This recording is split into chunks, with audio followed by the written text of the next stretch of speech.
Welcome to road to success. जैसा कि आप सभी को पता है कि डीट प्लस बी की जो पीआरटी का कोर्ट केस चल रहा था, उसकी हियरिंग थी 13 तारीख को जनवरी में। ठीक है, एक वर्चुअल मीटिंग हुई है। ठीक है, उसमें क्या लिखा हुआ है देखो। Court hearing convened via video conferencing on account of कोविड-19। तो honourable mister justice Rajiv Shakdher जो है उन्होंने लिया है। और इसके ऊपर क्या एक नया जो नोटिफिकेशन आया या हम कह सके कोर्ट केस की हियरिंग में क्या बताया गया उसकी बात करते हैं।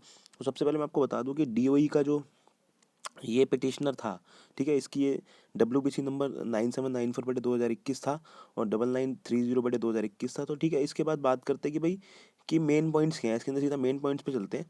तो मेन पॉइंट ये है कि भाई mister Goyal said that respondent number 1 and 2 are unable to upload their application on the portal maintained by read plus B. It is stated that the qualification possesses by respondent number 1 and 2 are higher than that. यानी कि जो बच्चे हैं जो भर नहीं पाए हैं फॉर्म, उनकी क्वालिफिकेशन हायर है। जैसे कि मान लो कोई बच्चा 12th पास करके डिप्लोमा करके पीआरटी भर रहा है और एक बच्चा ग्रेजुएट होने के बाद बीएड करने के बाद भी पीआरटी नहीं भर पा रहा है। इनका कहने का मतलब ये है। उसके बाद अगला पॉइंट की बात करें कि भाई उस बच्चे ने क्या कर रखा है, एनसीटीई से एलिजिबल भी है। वो किस चीज़ के लिए एलिजिबल है, पोस्ट कोड 4221 और 4721। तो पोस्ट कोड जो 4221 और 4721 है उसकी बात की जा रही है यहाँ पे। ठीक है, जैसा कि आप सभी को पता है कोर्ट केस चल रहा है। इस कोर्ट केस के बाद ही डेट आएगी। तीसरा पॉइंट क्या कहता है वो, ठीक है, कि भाई mister Goyal said that respondent are graduate. वो ग्रेजुएट भी है, हैव अ डिग्री। जैसे मैं अभी बात कर रहा था ऊपर कि वो ग्रेजुएट है, उनके पास बीएड की डिग्री भी है। We are inform that the petitioner are considering candidates having much lower qualification those who have pass senior secondary and possess diploma in elementary education. जैसा कि मैं अभी आपको बता रहा था कि बच्चे जो हैं सीनियर सेकेंडरी यानी कि 12th पास करके और डीएलएड करके फॉर्म भर पा रहे हैं। वहीं वहीं बच्चे जो है मतलब लोअर क्वालिफिकेशन की है उनसे वो भर पा रहे हैं, और हायर क्वालिफिकेशन वाले जैसे कि बीएड वाले वो नहीं भर पा रहे हैं। इसका मतलब ये है। उसके बाद वो क्या कह रहे हैं कि भाई who appears for the petitioner in the above caption writ petition state that the last date of submitting the application form has been crossed and hence respondent number 1 and 2 can not be allowed to sit in the subject examination. भाई वो कहना चाह रहे हैं कि भाई जो last date थी एग्जामिनेशन की यानी कि फॉर्म भरने की वो निकल चुके हैं, तो इसलिए हम इन दोनों को नहीं बिठाएंगे। इसके बाद अगला पॉइंट क्या होता है कि on the other hand mister Shivam Singh who appears for the respondent number NCTE in the above caption writ petition. उन्होंने पिटिशन लिखी है इन्फॉर्म की भाई जो सुप्रीम कोर्ट का जो डिसीजन है इस तरीके से जो भी है।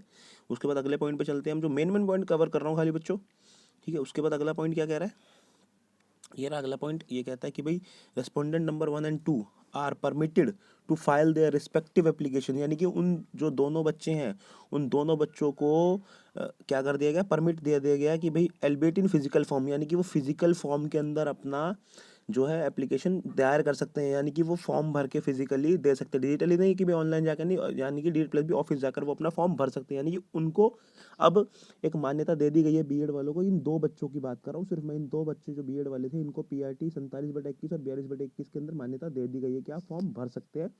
और सबसे बड़ी बात क्या की गई है इसके अंदर कि the duly file application will be submitted by the respondent number 1 and 2 to the concern authority. यानी कि डी+बी को देगा वो कि within 1 week from today. यानी कि आज यानी कि 13 तारीख से बात हुई थी तो 21 तारीख के अंदर अंदर इन दोनों बच्चों को अपनी जो है फॉर्म भरना पड़ेगा। ठीक है, उसके बाद upon receiving the application the concern authority will process the same.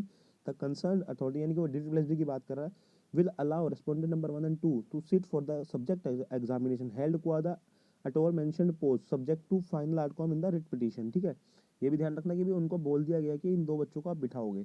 उसके बाद needless to add no equities will be claimed by respondent number 1 and 2 on account of the fact that they have been allowed to sit for the subject examination in junction in case the petitioner succeeding. कहने का मतलब simple सा क्या है कि भाई जो petitioner थे वो सक्सेसफुल हो चुके हैं दोनों के दोनों, और उन दोनों को इजाज़त दे दी गई है एग्जाम में बैठने की। उनको फॉर्म भी भरने के लिए तारीख दे दी गई है जो 1 हफ्ते के अंदर यानी 7 डेज के अंदर आपको भरने के लिए कहा गया है। पूरा कोर्ट के समझा रहा हूँ आपको बेटा, वकील बन के समझा रहा हूँ एकदम। उसके बाद क्या कह रहा है कि नेक्स्ट हियरिंग कब है, यानी कि जो list on the matter on 23/8/2022। Next hearing जो है वो 23/8/2022 में, यानी कि 23/8/2022 के बाद ही आपका एग्जाम होगा। इतनी तो बात क्लियर हो चुकी है। ठीक है, उससे पहले तो मुझे लगता नहीं कि होगा। बाकी कुछ नहीं पता डी+बी का कब ले ले एग्जाम। उसके बाद mister Singh says that he has refiled the counter affidavit on behalf of respondent number 5 NCT in view of defects point out by the registry.